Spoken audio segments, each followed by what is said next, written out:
he just was like, man, you need to go get your family back.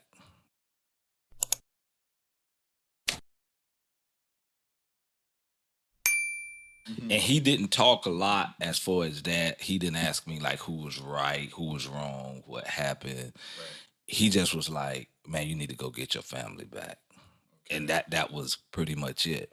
But what Crump is speaking of, me and my wife were separated at one point, and I was going to pick up my kids, and my daughter made the statement. And Marcus probably don't even remember that this time, to be honest.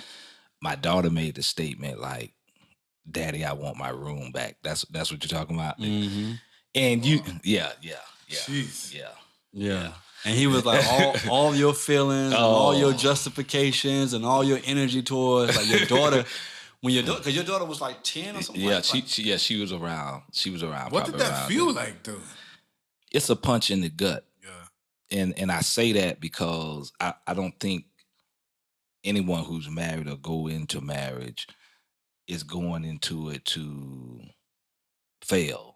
Mm-hmm. You know what I mean? And how I look at my youngins and how I want them to look at me as the leader as a leader. All right. If we're talking about manhood and taking responsibility That part. as the leader of our family, in some aspect, you failed.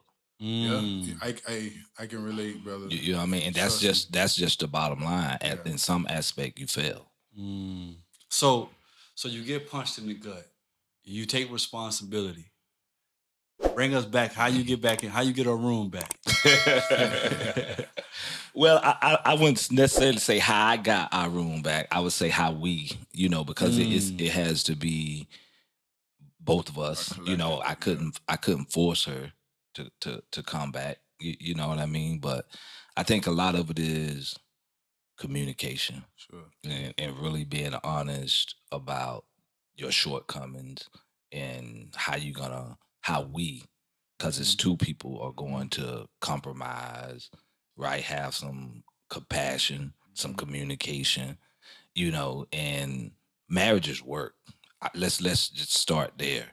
So both people have to be willing to work, like work on your tone, work on your communication. All those things has to happen, and both people have to be willing. But I do believe, as the man, you set the tone for how your family is going to run. And I'm glad you're highlighting that, because this podcast is very, very important for highlighting the accountability piece, Right. For men especially, Right. especially if you have an understanding for what God has actually instituted in terms of marriage and our responsibility, our accountability to God first, Right. to ourselves and to our family. So it's huge to have our listening audience and for all men to really be able to understand that, hey, you are at the core Right. of those choices. You are at the core of actually fixing them, Right. or making it Right. better, or making it worse. Right. You know what Right. I mean? Right. And that's important to highlight. So I'm glad you're able to convey that. It's highly important, for us having sons Sure. that early on they understand that, because I think, for a younger me, you want to point the finger, Yeah. because it's hard to say, hey, I'm the one. I'm the one messing up, and it's easy to blame. To deflect. We were just talking about that off. We were just talking about that off camera. That's hard, and that's a maturity thing.